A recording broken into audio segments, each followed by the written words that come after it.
First and foremost, let me reiterate, there is no place for sexual harassment in our society, especially in Congress, period. And one case of sexual harassment is one case too many. Most importantly, we need to change the culture of this place, and that change must start with us. I hope this hearing helps us find some agreement on what we must do and help us better understand how we can reform the Congressional Accountability Act and give victims more confidence in the process and justice for the terrible experience that they have endured. We owe it to our employees and the American people to get this right.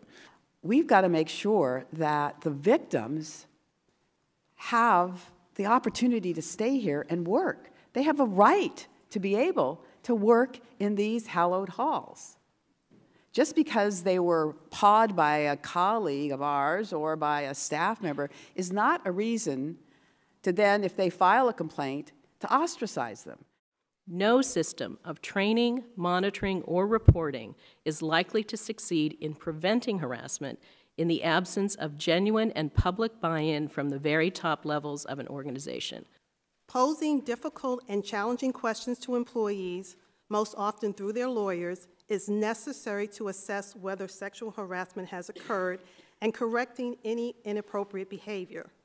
On the other side of that equation, when we are contacted about these issues, which unfortunately does not happen in all instances, and our clients tell us that they have done absolutely nothing wrong, we question that too.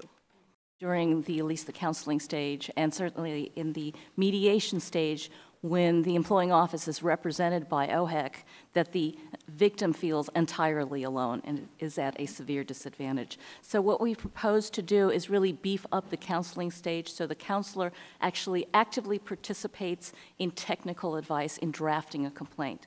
We cannot release documents with respect to counseling, mediation, where there is no final decision and when the employee has not been consulted.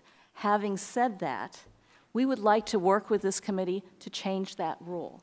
If we are going to correct the process, we need to know what has happened, where the complaints have been. Do you believe it's wrong for members to use the MRA to settle interpersonal sexual harassment claims?